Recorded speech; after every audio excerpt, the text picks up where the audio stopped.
Welcome back. After 12 days, the Denver Film Festival comes to a close tonight, but not without some controversy. One of the films about a shooting in Denver almost a decade ago has some people questioning either the city or the people who made the movie. Emerson's Club Bordelon takes an in-depth look at the debate surrounding the documentary called The Holly. Northeast Park Hill in Denver. This is like Grand Central Station for the Bloods. A place called The Holly. The way within the gang culture is that sometimes we don't fight fair. This story goes back decades. It's been dangerous and it's been incredibly stressful. But let's start in 2013. I'm shocked. I mean, I knew what his past was, but I thought he had put that behind him. When Terrence Roberts was organizing a peace rally. The shooting investigation involving anti-gang advocate Terrence Roberts. Roberts shot gang member Hassan Jones multiple times. Jones survived, but was paralyzed. But no, he did not have a weapon, but there was a group of people where if they would have gotten a hold of me, they could have beaten me to death, stabbed me, anything could have happened. This is Roberts now. He's always maintained he fired his gun in self-defense. A jury agreed. Not guilty. It really hurt because I was attacked, and I'm not a gang member anymore, and I had made that clear to the community for an entire decade. It was a vindication for me, for my family, for my supporters. The story caught the eye of investigative journalist Julian Rubenstein. I was confounded, like lots of other people were, about why someone who was working and doing anti-gang and anti-violence work would shoot someone at his own peace rally. Rubenstein met Roberts before the trial and began learning more about the man at the center of this story. That's Terrence at 17 soon after he became a Blood. He wrote this book, diving into the complex world of gangs in Denver. I see 14-year-olds now, and they look like little bitty babies to me. I can't believe it, but at that age, yeah, we were carrying guns and fighting and gangbanging. And we pretty much, by default, were gang members, whether we wanted to be or not. Before the shooting, Roberts had been incarcerated 3 times. The last time he got out, he wanted a new life. What I had been doing for the last decade is getting Bloods and Crips together, getting youth together, whatever we could do to squash the violence. Rubenstein says through his research, he learned police and other community leaders disagreed with Roberts about how to run an anti-gang effort. They wanted him to give them information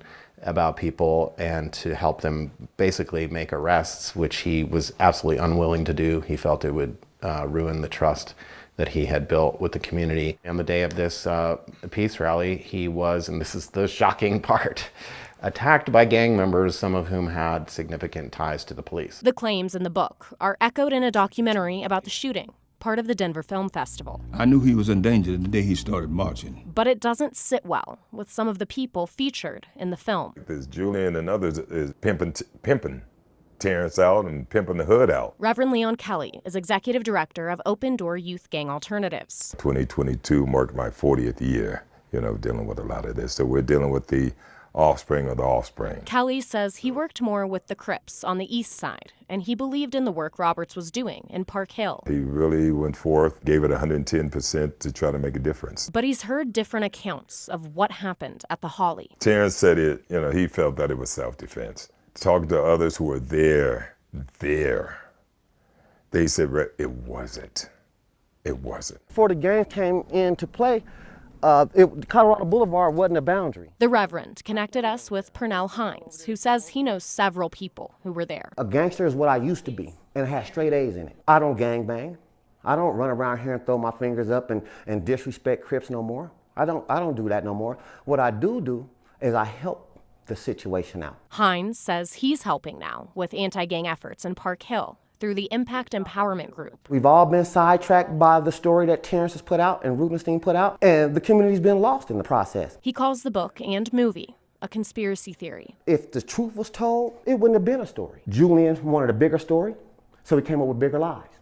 The biggest is that I'm an informant. There's a lot in it. It's a lot. Rubenstein insists he never called Hines an informant. That's an attempt to slander me, to undermine the project because of its findings, period. But questions keep popping up. Who's getting paid from this? And what is the purpose? Has been my question. My motivation was journalism. And this little slice of Denver called the Holly. The battle for truth continues. Now the subject of a much bigger conversation about gangs. Colette Bordelon, Denver 7. So interesting. And the director, Julian Rubenstein, wrote an open letter to many city leaders, including the mayor and police department, asking them to see this documentary. So far, he says they have not responded to him directly or watched the movie. So we asked the mayor what his thoughts are on the allegations in the movie.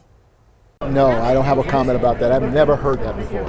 No, so no comment on the documentary? No comment on it. I haven't seen the documentary. I haven't heard the allegations, and it's absurd in my eyes and ears. I've never heard anything like that. We also asked the Denver Police Department for comment, but they declined.